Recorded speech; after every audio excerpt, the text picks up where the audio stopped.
class 10th. Welcome to the online tutorial sessions for economics. I am Avnash Lambert, your economics guru. Today we are going to continue our first chapter, which is development. Now, today we are going to start the new topic, which is human development report.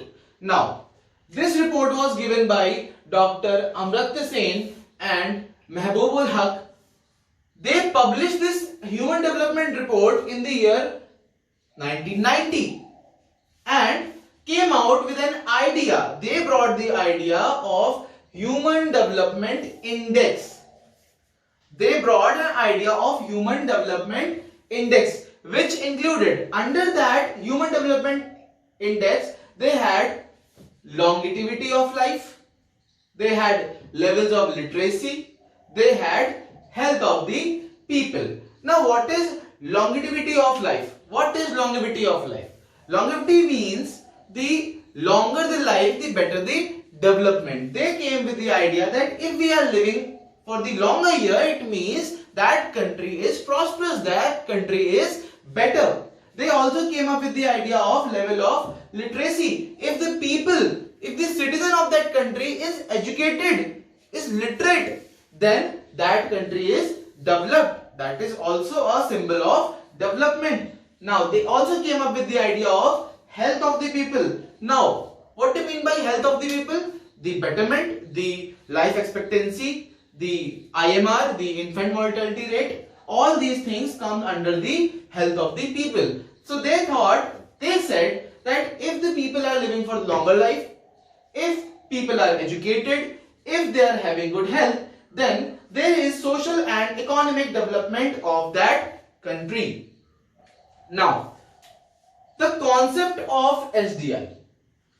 HDI means Human Development Index. The concept of HDI goes beyond income and growth. This is something beyond income and growth. What is income and growth? These are the quantitative aspects of development. They are the just quantitative aspects. So, HDI, Human Development Index, is beyond that, is above that.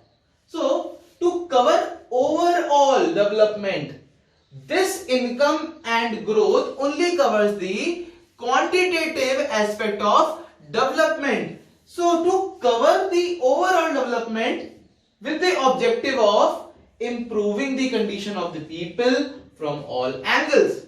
So, they want all the aspects of development so that they can tell the countries, so that they can improve the condition of the people from all the angles and not just from the income and growth or any other quantitative aspect of development. Income is an inadequate measure. This is not complete measure. Income is an inadequate. It is not complete. There is something incomplete. So, income is an inadequate measure of the levels of development. So, income is not the complete, or income is not the only measure of development. We cannot calculate the development, the level of development with just income.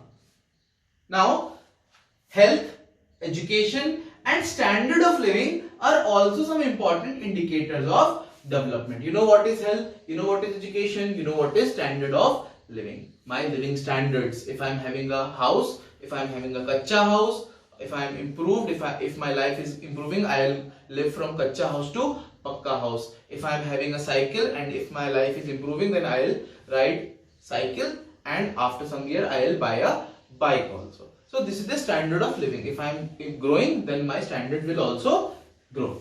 Now, United Nations Development Program, UNDP. This is 1 mark question. They usually ask what is the full form of UNDP. So you have to write United Nations Development Program. So this is your 1 mark question here. Fine. Now, UNDP, it published this report to compare countries on the basis of. UNDP published this report to compare countries. On the basis of educational level, on the health status and on the per capita income also. They took the 3 standards. So literacy rate for educational purposes we need literacy rate, for health purposes we need infant mortality rate, and for again education we need net attendance ratio. You all know what is net attendance ratio? You all know what is literacy rate, infant mortality rate. What is literacy rate? People of 7 years or above who are able to read, write and understand in one language are considered to be literate. What is infant mortality rate? People who are children who are born and who dies within 1 year out of 1000 live births comes under the infant mortality rate. And what is net attendance ratio? The people of 14 to 15 years who are studying in the school, who are going to school out of 1000 children of that age group. Now there is one more aspect, there is one more thing, which is life expectancy at birth. What is life expectancy at birth? It means, it refers to the number, it is also number of years a newborn child would live. Basically they are saying about the average life of that person. If a child is born, how many years he is going to live? The average life of a person. The average life of India, the life expectancy at birth of India is 68.3 years. Is that clear? Now, they usually ask the differences.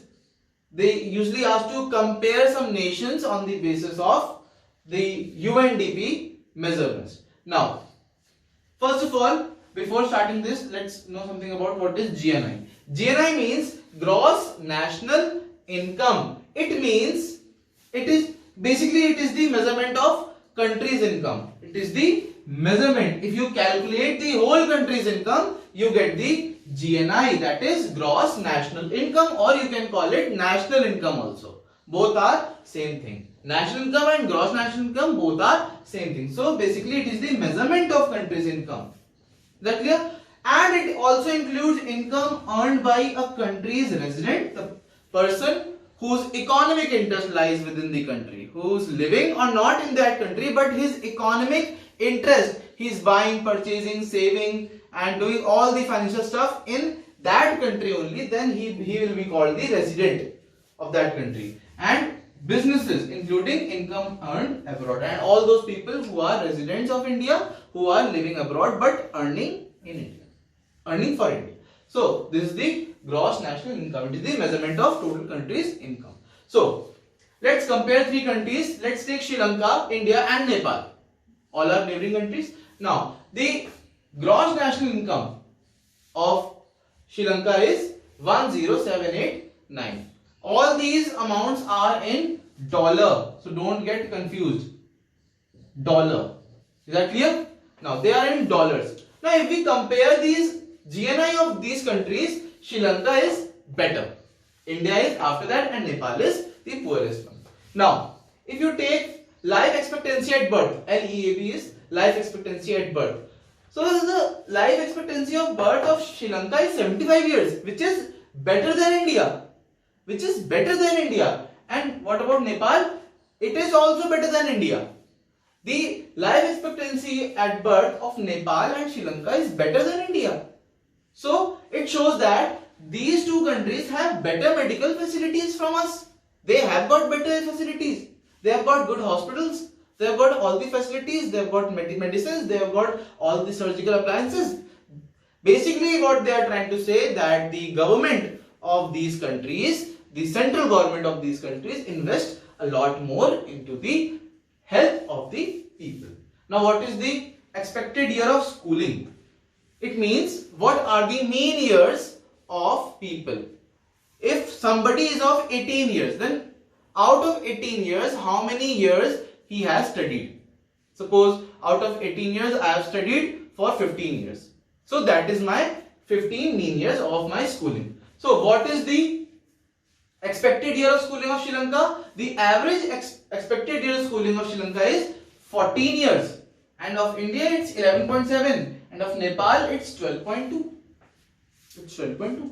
So again, the government of these countries, the central government of these countries are investing more in the education also. It shows that because their expected years of schooling is better than India. India's expected years of schooling is just 11.7. Now, on the basis of this, the HDI ranking. The HDI ranking is 72 Sri Lanka, 131 India, and Nepal 144. And this data is of year 2016. The data is of from 2016. In 2019, India reached to 129. So that's other thing, but your NCERT describes this. So SDI ranking is 72 Sri Lanka, 131 India, and Nepal is 144. So we can see India is a big country, and the per capita income of India, the GNI, is better than Nepal, but the life expectancy and education is below Nepal and below Sri Lanka also. So this shows that not only national income is important, not only per capita income is important, but the educational level and health status of that country also an important thing. We cannot show the development with the help of income. We cannot show. So we can see that Nepal's life expectancy at birth is better than India. They have got better mean years of schooling. So is that clear? Okay, let's come to the next topic. The next topic is basically a question that why Kerala has a better human development index ranking in comparison to Punjab. You all have read in your NCERT that the per capita income, the average income of Punjab is better than Kerala, but still the HDI ranking of Kerala is better than Punjab. Then what are the reasons for that? First of all, Kerala has the highest literacy rate in India. It has the best educational facilities. It has the highest literacy rate in India. And why? Because there is no bias in the field of education. All the upper caste, lower caste, every religion people is given all people are given the proper education. There is no bias in the field of education. Now, what is the second reason? The healthcare facilities. The healthcare facilities are better than, in fact, they are far better than Punjab. They have 2,700 government hospitals which have 330 beds per hospital. So it's a very big accomplishment that healthcare facilities are better than the Punjab. Now, the last one, the least corruption. They are the least corrupt when it comes to public distribution system. You all know what is public distribution system. The ration shops, the buffer stop, they provide the food grains to the poorer section in the least corrupt way. They don't do corruption in the public distribution system. They give equally the rations to everyone. They don't cheat in this thing. Now, there is one more question. They usually ask what is the difference between Human Development Report and what is the World Development Report. So basically, Human Development Report was given by United Nations, or you can say UNDP, United Nations Development Program. So it was given by United Nations. And what is the World Development Report? It was given by the World Bank. Is that clear? Don't get confused here. Human Development Report was given by United Nations.